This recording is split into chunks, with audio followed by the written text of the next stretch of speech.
she literally told me, she goes, you focus too much on being adopted and you ask too many questions. And I'm like, but I am adopted. It is who I am. I had no information about myself for 30 years, and you think I'm not going to ask questions?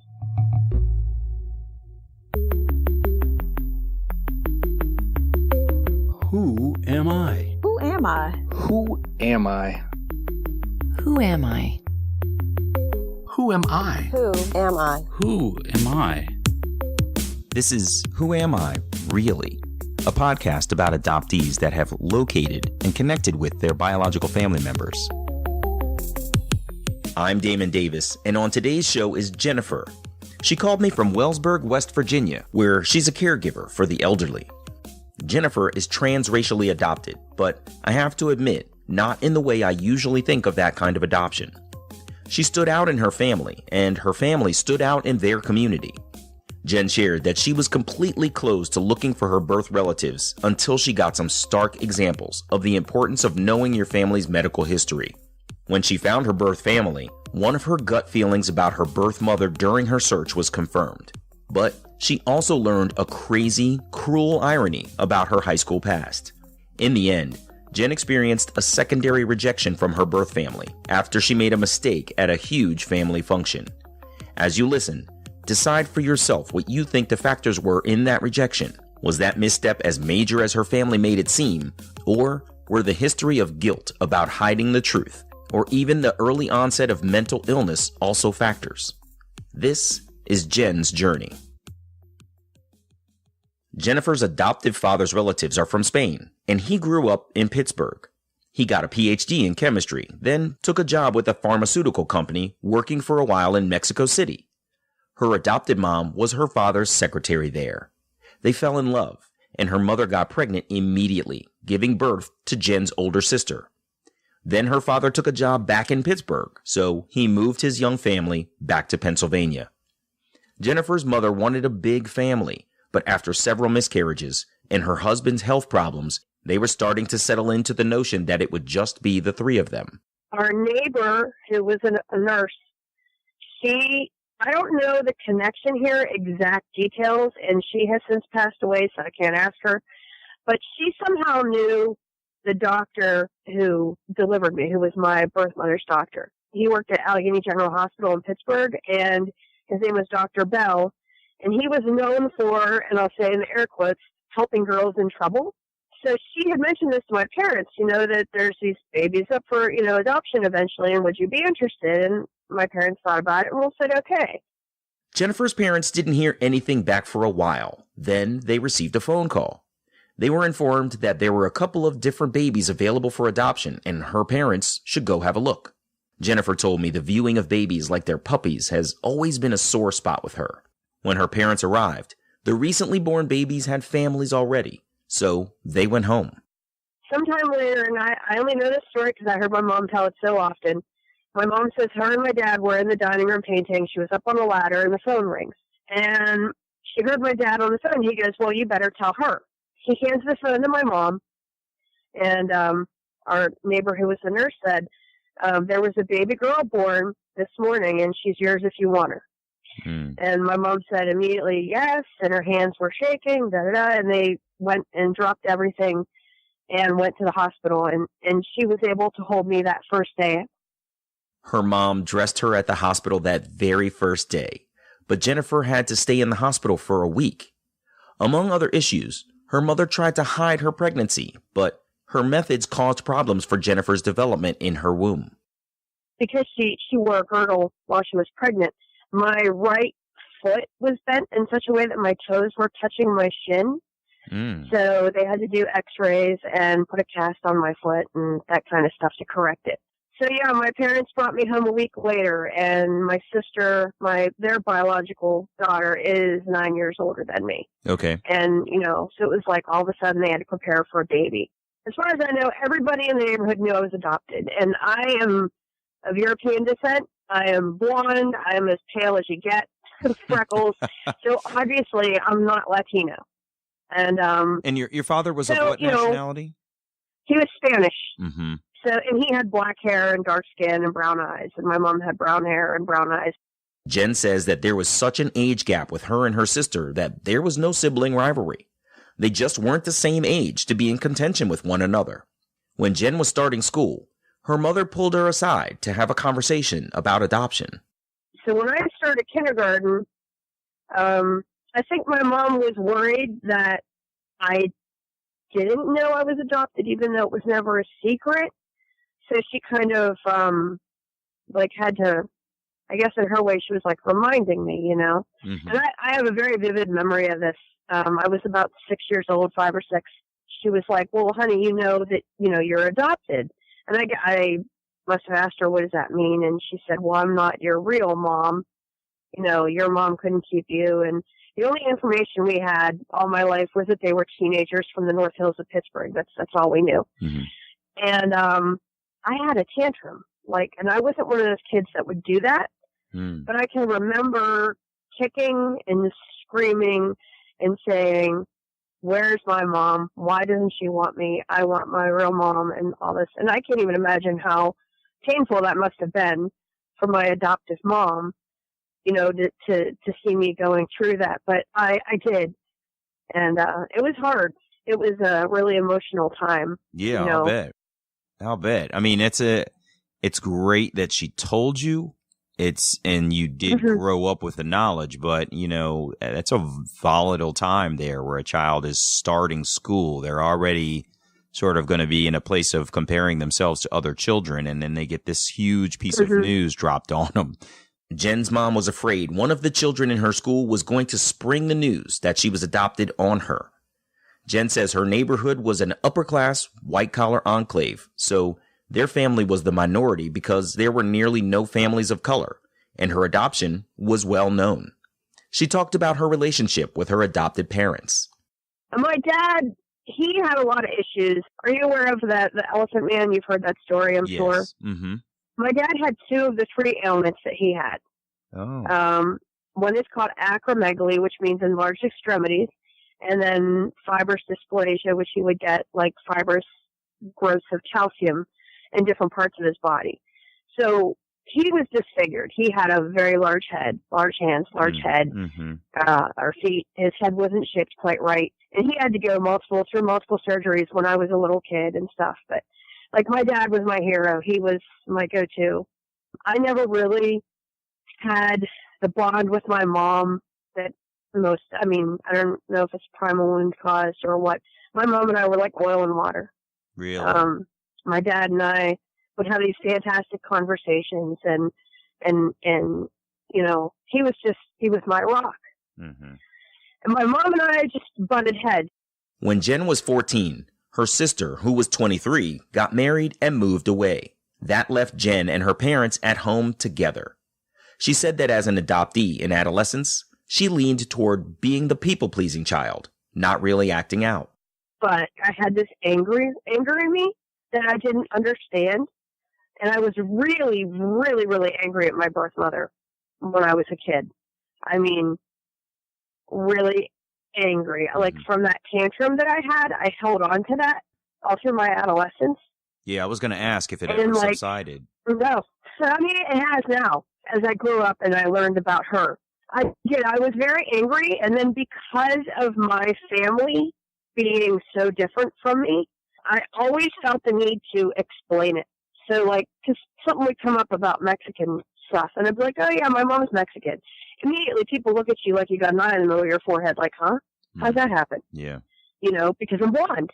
And so, I had this defense mechanism, and I would immediately say, because I got tired of the questions people would ask, I would just fire it was rapid fire, like my defense mechanism. And I would say, my parents, my mom's Mexican, my dad's Spanish. No, I'm adopted. No, I don't know where my mother is. No, I don't want to know where she is. Mm-hmm. I don't care. She didn't want me, so why should I care about her? And that was blam, blam, blam. And that way it would be the end of it. People wouldn't ask any more questions about my adoption, and that was it. And that was how I dealt with it for a really long time. So I asked Jennifer what the turning point was for her to change her mind about searching for her biological family. She said things changed in 1990 when her father passed away. She, her mother, and grandmother took care of him for 9 months until he lost his battle with cancer. Immediately after, his mother developed leukemia and moved in with Jennifer and her mother until she passed. So Jen's sister, their biological child, had a solid knowledge of her cancer risks, but Jen knew nothing about her medical predispositions. She took me back to her childhood, where she explained that her growth was stunted. With no family medical history, she had to go see specialists about her development. Because my growth was stunted, I had to go to this growth hormone specialist every 6 months and get x-rays and have blood drawn, and then they look to see if you've got breast buds forming, or, look in your underwear to see if you've got anything else like puberty-wise, and they check you all over, and it's very violating, to tell you the truth, when you're a little kid. I hated it. And I was going to start growth hormone treatment. And in the summer, between 5th and 6th grade, there was like this, if she doesn't grow, an inch and a half over the summer, then we're going to start her on treatment. And I sprung up 2 inches this summer. Wow. So they said I was afraid of the needles, and it scared me into growing. But anyway, that was that medical background thing, really, is what, got me started on the path to even being open, because I had been so closed off to it. In 1994, her sister and fiance were back in town. Jen was at their place watching the Maury Povich show on television. You may remember, the talk show did a lot of reunions of family members, but Jen had never seen one of those episodes before. As she watched, Maury Povich told the backstory of his guest. Then he said, "Well, we have someone here for you to meet you." And they brought out her natural mother. And I'm sitting there watching this with tears just streaming down my face. And watching them hug each other.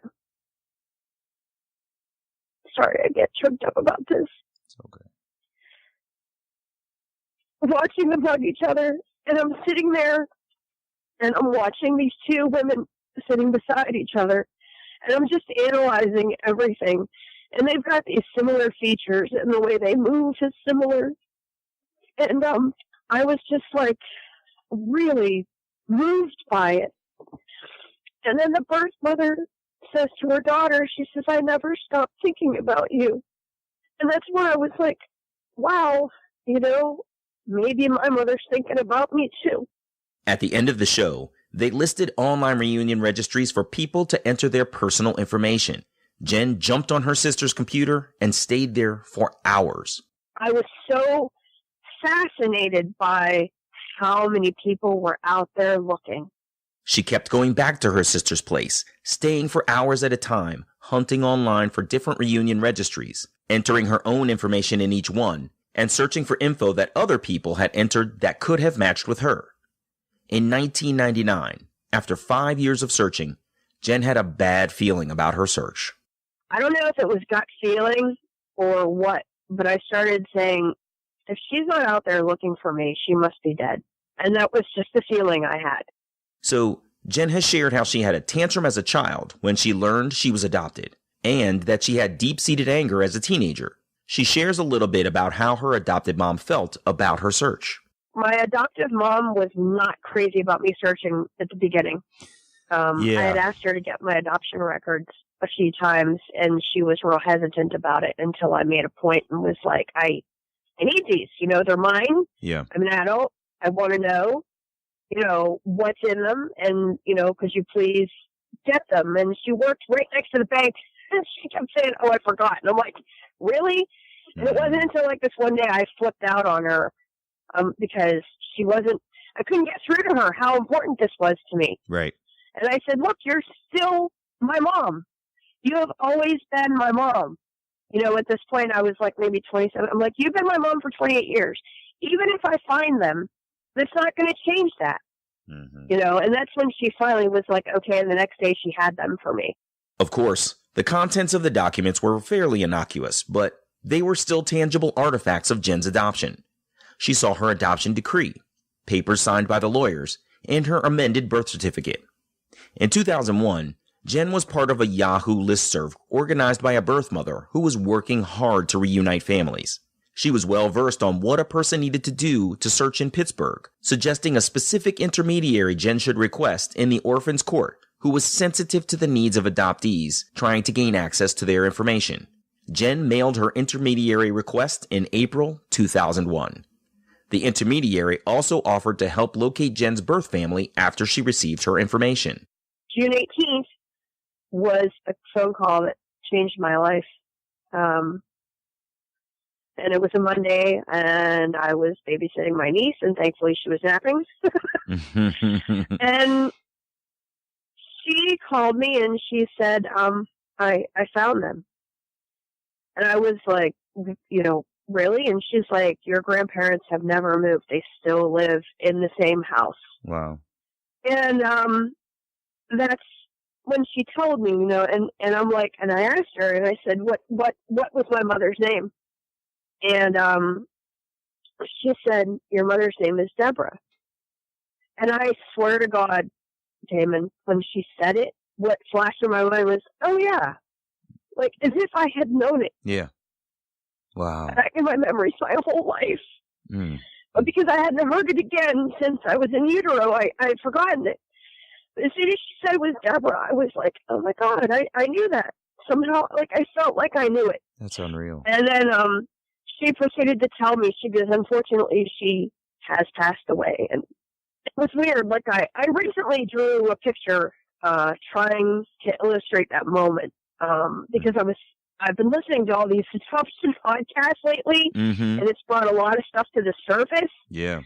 And I'm like, I have to express it in a way other than words. And I drew a picture of it, and it's basically me standing with the phone in my ear in the middle. And on one side, on the left, is me jumping in the air for joy because all of a sudden, after 30 years, I'm getting this information about myself that I never knew. And that's amazing. But then to find out that she was dead. And on the right is an illustration of me crumpled on the ground in a fetal position with all these no's written over top. And I had a really hard time dealing with that end of it. Like I put that aside. I shelved it, the fact that she was gone. And I kind of brushed it off in my phone call. And I said, well, to be honest, I had a feeling that she was because of what I had been thinking previously. She had talked to my grandmother.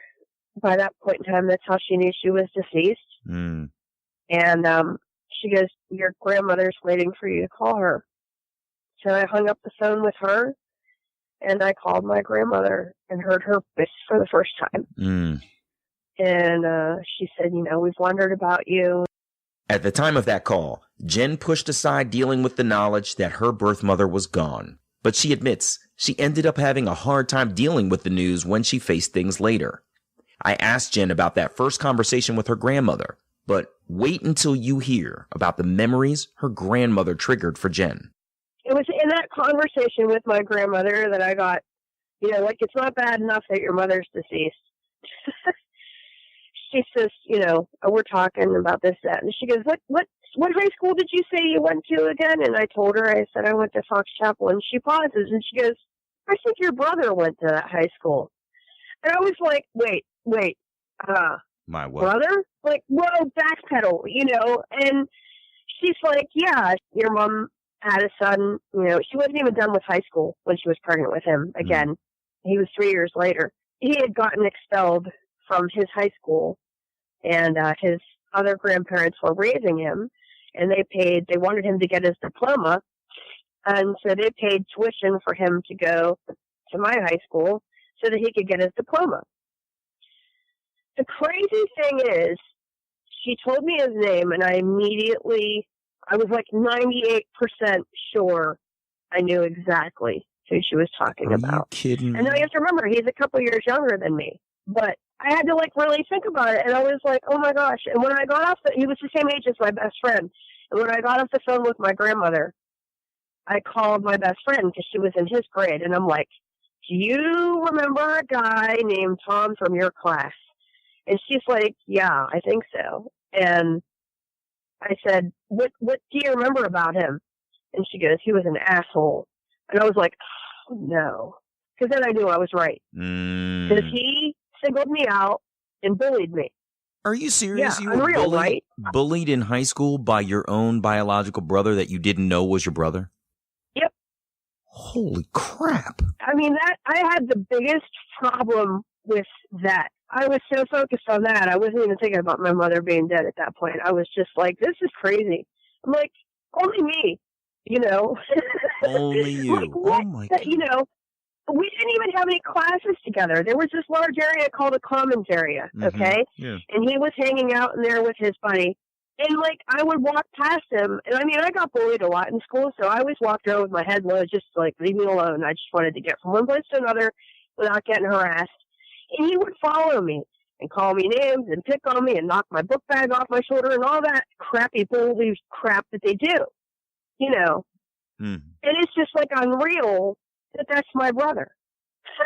That's crazy. And here's the other weird thing, okay? That year I had a new friend, real nice Italian girl, and we had a class together in study hall and had started talking, and she didn't really know me all that well yet. And she goes, oh, I just saw your brother. And I'm like, what do you mean? I'm like, I don't have a brother. She goes, oh. And she goes, isn't Tommy Seaman your brother? And I mean, this memory flashed into my head after I had this conversation with my grandmother. Because when somebody mentions that to you, you cling on to it. You know what I mean? Because you never know. And she knew he was my brother back then because of our similarity. Oh, my God. Because we have the same height, same stature. She could tell. She goes, really? He looks just like you. And I'm like, ew. I'm like, no, I hate him. He's not my brother. Are you serious? You know, like, that's crazy. Yeah.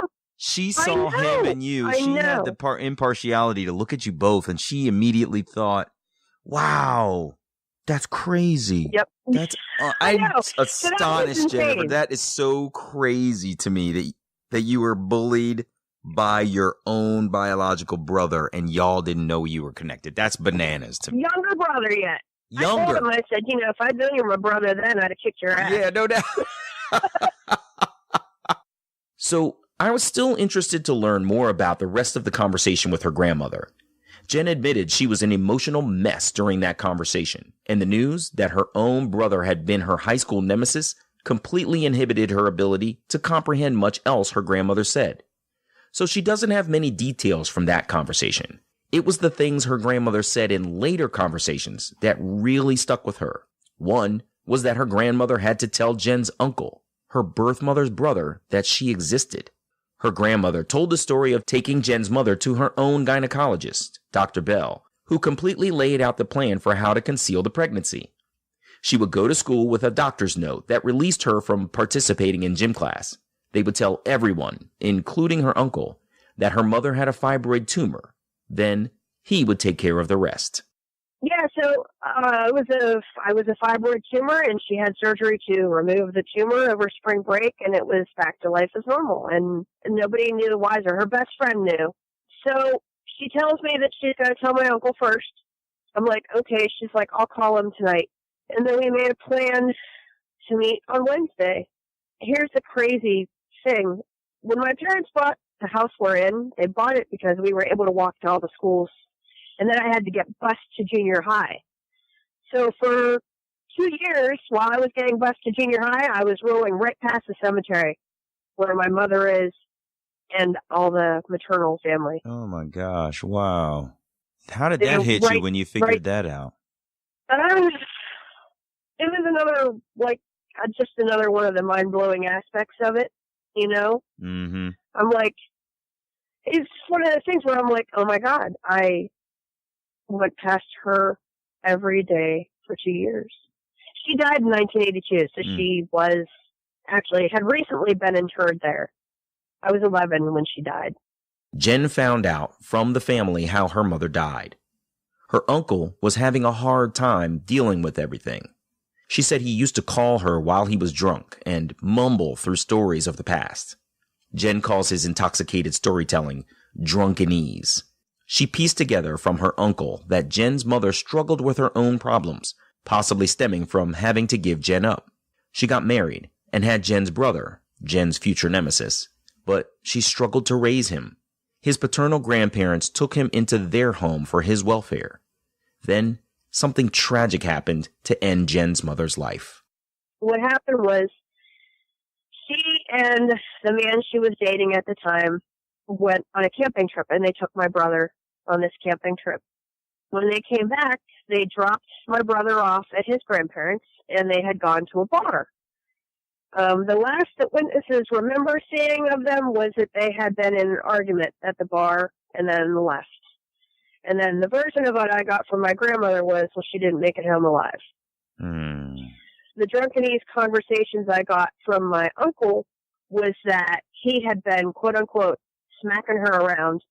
She had confided in her brother and told him this. And he feels pretty sure that this guy pushed her out of the truck while it was rolling down the road, and she hit her head on the pavement and died, is what the bottom line is. So my uncle has a lot of guilt. I think he feels like if he had done something about it when my mother told him that this guy was hitting her, that she might still be alive. And I think he lives with a lot of guilt because of that. I can only imagine. And then it must have been really hard for him when you came back then, because whatever sort of healing, overcoming, time healing the wound thing had happened, basically your presence probably brought back a lot of those memories, right? Exactly. It ripped it right open again. And because I'm there and I was hoping to meet my mother and now I can't, he probably feels like if he'd stepped in, you know. So, I mean, it's one of those things. You can't change history, and what are you going to do? Yeah, you know, right. It sucks. I've accepted it. I struggle with it. And it's crazy because of how angry I was at her. But now that I know, like, I regret all that anger I had, but I understand it because I was a kid, and kids don't really understand everything, you know. They have such a small world in reality. You know, the larger things are difficult to grasp, and so a lot of times we just deal with them with this primal emotions, and in this case it was anger for me. But then as I learned that my mother didn't really have a say in it, you know, the doctor planned the whole thing out. It is what it is. I asked Jen how the meeting with her biological family was. She said she was a mess, but luckily her adopted mother was supportive. Her birth family lived less than 20 miles away. What happened when they met was a priceless moment they all shared. I was freaking terrified. I was a nervous wreck. And my adoptive mom, she had finally come around and was very supportive. She actually drove me. She went with me. Oh, that's nice. To my meeting, wow. My reunion. Yeah. And I'm glad she was driving because I would have probably turned around 18 times. I was dying in the car the whole way there. She's driving, she's calm, cool, collected, and I'm like, oh my God. You know, and I'm like, I can't do this. She goes, yes, you can, and you will. And I'm like, I don't know. I mean, I was really a wreck. I was wrecked.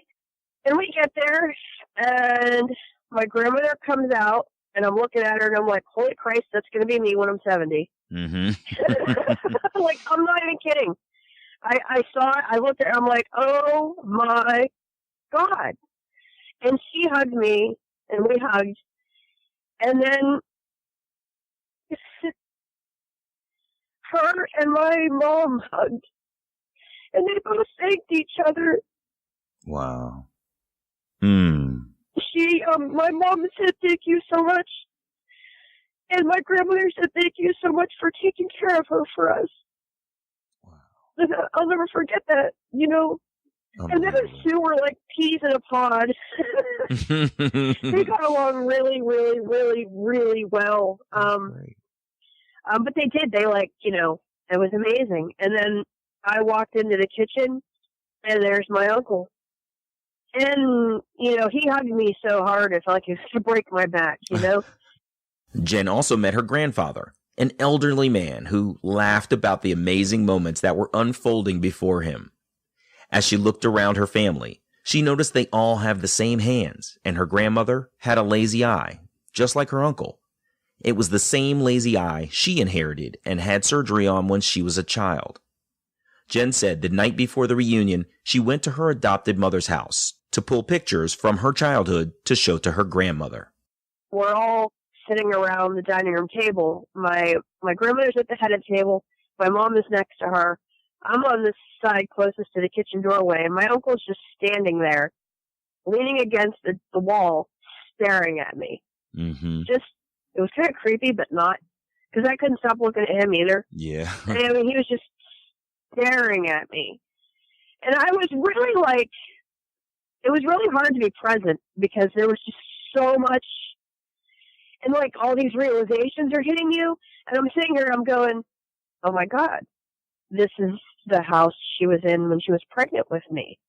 Yeah. And then I asked if I could use the bathroom at some point. And I'm like, oh my God, she was probably puking in this toilet when she had morning sickness with me. And, wow. And it was just like, you know what I mean? It was really a lot.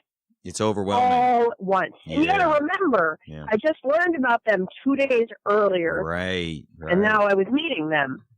Jen said it was a lot to handle physically, emotionally, and psychologically. Her grandmother showed her pictures of her mother, but there was so much to process, so much incoming, it was hard to retain very much from those moments. But as her grandmother was talking about Jen's mother, she overheard some facts that tripped her out because her grandmother was holding up the mirror of nature versus nurture. But it was so crazy because, like, she and my mom were looking at these pictures. My uncle and I are having this thing where we're, like, staring at each other. And I have this bag of pictures, you know. Mm-hmm.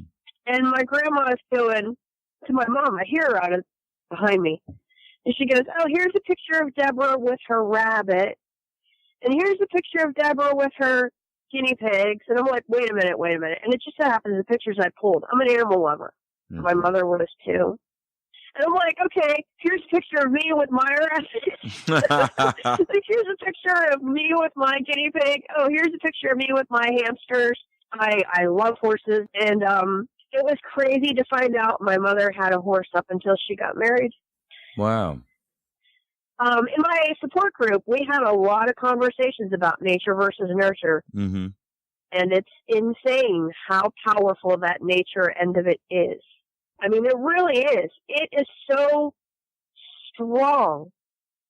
At the end of the reunion, Jen and her uncle had a moment in the kitchen where they had a big hug, and he expressed his disbelief that she existed because he hadn't known about her. Her grandfather had some wisdom for Jen, too. My own grandfather warned me about my brother. I told him my experience with him in school, and he said, listen, he goes, when you meet him, don't trust him. He said, keep him at arm's length and just don't trust him. Don't let him in completely. Jen went back to her grandmother's house that Saturday to meet her brother. She said it was bizarre to see confirmation that the bully she thought was her brother was really him. Jen said it was so weird because she also wanted a younger brother, and he said he wanted an older sister. We had only talked about Jen's maternal connection up to that point, so we switched over to what she learned about her biological father. She let me know that in the era of her birth in Pennsylvania, there was no requirement to include a birth father's name on a birth certificate. So her birth mother put a different man's name on the birth certificate. At that point, the intermediary hadn't been in touch with the man, so she could only share his first name, Robert. When Jen shared that name, her grandmother thought she might know who the alleged father was. Next, she shared who she thought her father was with her brother, and he knows the man. They go to the same bar every Thursday night for karaoke night, so they hatch a plan for Jennifer to meet him face to face. When it came time to execute the plan, I couldn't, because I went there with the intention of talking to this man. He comes in the door. My brother goes, Jen. And I'm like, and I look, and he's like pointing over his head at this guy that's walking in. And I'm like, as soon as that happened, I start shaking like a leaf. And I'm like, I can't do this. And I went into the back room, and I called my friend that runs that adoption group. She's a birth mother. Mm-hmm. And I'm like, he just walked in. I'm like, I can't do this. I can't. She's like, yes, you can, and you will. She goes, that's what you're here to do. Well, she gave me the pep talk, you know. Right. I'm like, okay, fine. So he's sitting at the bar talking to some other guy, and I'm like, this is so awkward. I'm like, imagine you're at a bar, and somebody comes up and tells you you're a kid, right? Right. And I'm like trying to put myself in this position, and I'm like, I know you don't know me. I said, but can I talk to you for a couple minutes? And he goes, yeah, sure. And I'm like, told him who I am. And I said, and Deborah Bauer was my birth mother. And he's just looking at me. Now he's looking at me even different. And I said, well, Deborah put you down on my birth certificate as my dad. And he was very cool, man. He was so cool about it. And he was like, what year were you born? And I said, 71. He goes, I'm really sorry to tell you this. He goes, but I'm not your dad. He goes, I'm not saying I was never with your mom. He goes, but it was well after 1971. He says, but I do know who your dad is. Really? And I said, you do? And he goes, yeah. He goes, and I'm really sorry to tell you, he goes, but he's dead too. Oh, man. I was just like, holy crap, you know? Yeah. And I said, so who was my dad? And he says, well, your dad's name was Tom Eisman. Wow. And I'm like, why did she lie on the birth certificate? And he goes, I don't really know. He goes, but as far as I can tell, he goes, I don't think your grandmother liked him very much. He said, you know, she couldn't stay away from him. It was like one of these offhand, like, side comments that was kind of like muttered, but I caught it. And he said, even after she was married. Tom had a brother named Tony. Robert offered to reach out to try to connect with Tony's ex-wife, whom he was still friends with. Robert called Jen back a short time later with contact information for the woman, named Darlene. Darlene was able to put Jennifer in touch with her paternal grandmother, who was living with her Uncle Tony in Florida at the time. Her grandmother began to tell Jen a bit about her birth father, who used to be a mechanic. Her grandmother said she hosted a bluegrass festival in her trailer park every year, and Jen's dad was the drummer. Jen found that ironic because her partner is also a mechanic and a musician. Her grandmother also told Jen that she had a paternal half-brother 10 years younger than herself, and she shared more of her dad's history. So I got in contact with my grandmother. She was ecstatic to learn of my existence. She didn't know anything about me. Wow. She's the one, and then she told me about the history of my dad and told me that my dad was having a lot of health problems. He had been in they lived in Emporium, PA at a point, and he had been in a really bad car accident where he got thrown from the car and he had road rash over a huge part of his body. Like he was messed up. Mm-hmm. Plus he was an alcoholic and he was a diabetic. So he really wasn't taking care of himself. You know, with diabetes, you can't drink. They'd moved down to Florida. I don't know what all problems he was having or why he was in the hospital to begin with, but he had been in the hospital for 104 days. Was starting to take a turn for the better and doing much better. And then he had a massive heart attack and died at 35. Her father had been remarried, then divorced, leaving his then 4-year-old son with his mother. So her brother wouldn't have any good memories of his father, only fighting and drug use. So Jen was curious about her paternal brother named Tom. As an aside, that's 2 brothers named Tom, and both of their dads were named Tom, so they're actually both Tom Jr.'s. Anyway, Jen only knew her brother's first name and age, so that began her hunt for him online. She said she found him in the most obscure way. She found an online art gallery where he left a comment on a piece of art and his email address. Jen emailed him, explaining she was looking for a specific Tom Eisman, outlining that this person's father had that same name, and she listed other relatives too. When he confirmed he was the same man she was looking for, she opened the floodgates detailing her journey and explaining they were siblings. He emails me back, and he's like, cool. And I was like, all right. So the siblings are now in touch online. He lives in North Dakota, where he works as an archaeologist. Of course, Jen wanted to talk about her brother with her birth mother's family, but she can't because they're not speaking to her anymore. My grandmother I think she had a really hard time with the fact that me being around kind of like put a spotlight on the fact that she lied to everybody for 30 years. And she kind of just wanted to like, okay, you're adopted, blah, blah, let's move on from here, I think is what she wanted. Mm-hmm. But you know as well as I do, when you don't have your history, you have a lot of questions. Right. So, we kind of had a honeymoon phase, but my whole mentality about it is I don't want to like assume like now I'm going to be part of your family, you know, and I'm going to be here for everything. I was trying not to inject myself into that. And I definitely didn't want to come across as like wanting something from you guys. Mhm. You know, I'm not here because I want money or be added to your will. You know, I'm here because I want to know where I come from. That's all I'm after. Mhm. If a relationship happens, then that's fantastic. But that was my initial thing. So my grandmother said things to me that were really hard, like, because I think she didn't want to really answer my questions. Like, I asked her, I'm like, why was I given up? And she said, well, I didn't want to raise another baby. You know, meanwhile, she was a housewife. Mhm. You know, she could have, but she didn't want to. And then the other end of it was the shame aspect, you know, of what will the neighbors think, Right. you know. And so, like, when I would answer questions, sometimes they were really curt. And she, like, the one time she told me, you know, that when she wanted to meet me, she wanted to know if I looked like Deborah. And she was disappointed because I don't. Again, I think that points back to her not liking my dad, because I think I look more like him. Yeah. Jen said there was a lot of comments and conversations like that with her grandmother. Jen ended up experiencing secondary rejection after she made a misstep at her grandfather's funeral. She talks about what happened and what went wrong. My grandfather passed away suddenly in 2004. It was the day after Father's Day, which was really a kicker. Yeah. I didn't go that Father's Day to see him. I was like, I'll go the next day, because I didn't try to, you know, I didn't try to be there on holidays. Mhm. And then my uncle called to tell me, you know, that he had passed. Mhm. I was included in his obituary, Really? which was huge for me. That was a really huge thing for me. I'll bet. So I was trying to be as supportive as I could. I went there, and my uncle had to go take care of things, and he was afraid of his mom being by herself because she was a wreck.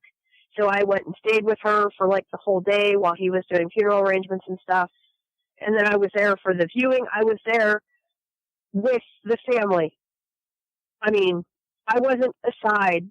It's like I was there. I was part of the family. Mm-hmm. It was my grandmother, my uncle, me, and my brother as the receiving line by the casket. And it was really something to be included. But I made a really horrible mistake that day because I don't know why. You know the guest book they have for funerals? Yeah. I don't know if you ever do things in a thoughtless way, but I do. And for some reason, instead of writing just my name in the guest book, I wrote my birth name, which was it was Baby Girl Bauer. And I don't know why I did that. I don't know why I did that. Mm-hmm. And my grandmother was upset. And I was the first person to sign the book. And I said, look, I'll tear the page out. I'll tear it out. It doesn't have to be in there. Nobody else had signed yet. And she said, no, just leave it. So on Friday was the funeral. And on Saturday, I got a phone call from my brother. It says, Graham says she wants you to stay away for a while. And so she was really uncomfortable with the whole thing. And I couldn't accept him calling me and saying that. So I had to call her. And she literally told me, she goes, you know, you focus too much on being adopted. And you ask too many questions. And I'm like, but I am adopted. It is who I am. I had no information about myself for 30 years. And you think I'm not going to ask questions? That was in 2004. When her grandmother broke off contact, so did her uncle. Jen suspects he didn't want to be in the middle, and she lost touch with her brother too. She said the whole thing was really painful. In 2010, she was pregnant, so she wanted to try to reconnect with the family. When I was pregnant with my son, I'm thinking, this is your great-grandson, you know, and your great-grandnephew, and you guys have missed out on me. Don't miss out on him. And I wrote them 2 letters. And I was very afraid of my grandmother intercepting. So I sent my uncle's letter. I sent them with no return address. And I sent his a few days before hers so that she wouldn't get hers and recognize his. And then, you know what I mean? Yep. And I sent a picture of the sonogram in there and told them what was going on and how I was so sorry about that mistake I made. And nothing. No response. Nothing. And I'm sorry. Apparently my grandmother had developed dementia, and so there was no resolution with her. A few years ago, friends of Jen's got married near her uncle's house, so she dropped in on him. He was sitting in his woods down by the creek, and I came down and sat opposite the table from him, and he just looked at me and goes, "Well, there you are." And I said, "Here I am." I said, "Where have you been?" And he told me, dealing with Mom, and he told me all these stories about how, he didn't realize about her dementia until she totaled the car in the front yard and was unloading groceries like nothing happened. And he's like, "Mom, what happened to the car?" She's like, "What do you mean?" And he had to put her in a nursing home because he couldn't take care of her and work and everything, And he's telling me how he had to deal with this all on his own. And I said, "No, you didn't have to, Yep. I said, "I've been here all along. I would have helped." And he didn't really have much to say about that. He didn't cuss me out. He wasn't mad at me for coming. In fact, on the contrary, he went up to his house and went and got eggs and bacon and stuff and had me cook us breakfast over a fire, and he got to meet Derek. Derek was 1.5 years at the point. And it was really great. And I thought things would maybe turn around and be better, but he has not contacted me again ever since. Oh. I call, I text, nothing. Jen said she lost touch with Darlene, so she just tried to stay in touch with how her birth mother's family was doing as best she could. From a distance, cast out from the family, she learned of her maternal grandmother's funeral. Her uncle had not bothered to reach out to let her know, and this time she wasn't included in the obituary. She said she felt like she had a lot of unresolved issues, and she felt like she could benefit from therapy. We closed on that note. I was just going to say it's crazy how these things can unfold in such a positive light and turn so dark. And unnecessarily, too. We as adoptees, we didn't ask for this. This was not a decision of our own. This was something that we were, normally I would say thrust into, but quite literally thrust out of. And, you sometimes come back with your hat in your hand like, "Hi, it's me. I'm back." And you're hopeful for the acceptance. And then when you're rejected, it's like, I didn't ask for any of this. That must be so hurtful. Right. I'm sorry. I think no matter how hard it is, everybody should search because it's really important to get that history. It's personal history, and you're entitled to it. Yeah. And like you said, we didn't ask for this, but we have to live it. And we have to live it every single day because that primal wound affects almost every interaction, Like, you always want to be accepted. My entire life have had huge struggles dealing with not being included in things. And feeling like I was rejected. Yeah. Yeah. And I didn't know why. I think you're right. I think, you unfortunately do have some unresolved things that you're left alone to work through. And a therapist would be a great way to get back to a solid space. Right. It's really hard to find a therapist, though, that understands that adoption thing. Because I did start going to a therapist and talking to her, but they don't understand, Like, I wish there was more adoptees out there that would become therapists, because I would bring up this adoption stuff and she would just kind of like she didn't understand. I have a very supportive and understanding partner. He is not adopted, but he listens and he understands and he gets angry about it. And he's just, we've been together. Actually, I met him 3 months after my reunion. So he's been with me through all of it, the rejection and everything. So he's had to deal with all the aftermath baggage. Well, that's a strong measure of a good guy then, if he's able to endure it. If you can experience what he's going to be like in some of the most challenging situations you're going to go through, you've got a measure of who you're dealing with. So that's really cool. I'm sorry for all of the secondary rejection. I mean, it sounded like it was going to be so cool, but unfortunately, things took a turn. I'm glad you were there for the funeral, though, even though that seems to have been the event that changed things. That's an important thing to have ever been included in, and to be able to stand in the line and be in the obituary is really important for your own closure. Thank you for sharing your story. This has been really unbelievable.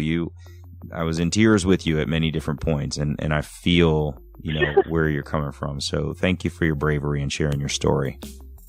Yeah, I'm glad you're out there doing this, and, hopefully you and Haley from Adoptees On will get me motivated to get mine off the ground more, because our stories do need to be out there. I don't think people realize how much adoption actually affects the adoptees. Yeah.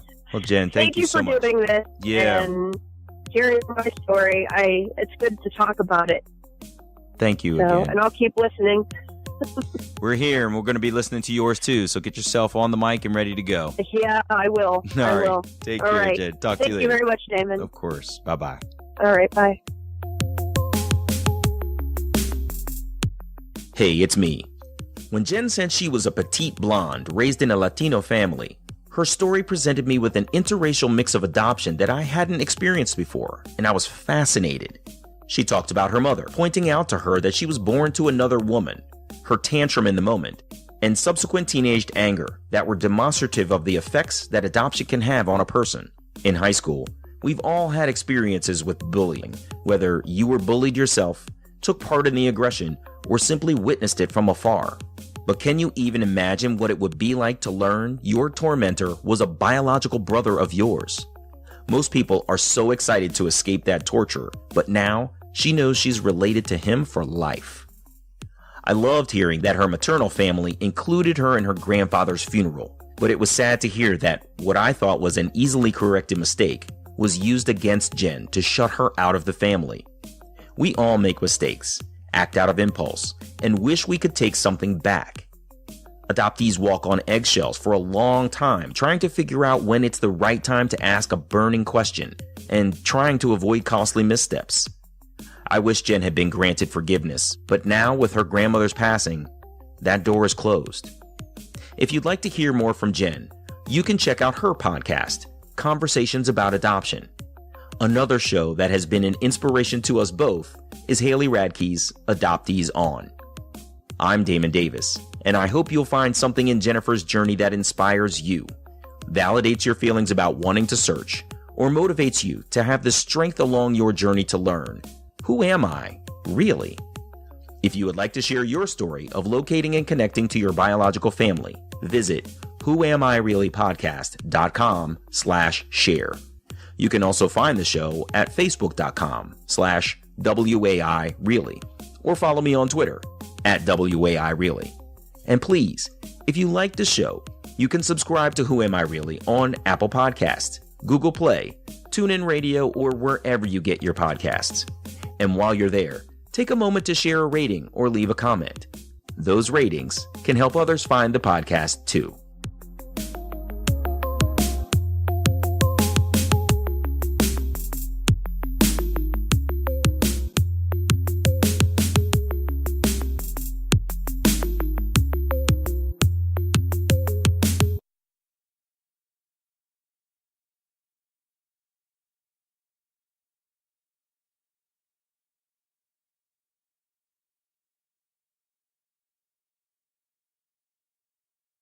In the words of a friend of mine I worked with, he said, the apple doesn't fall far from the tree, even if it doesn't know where the tree is.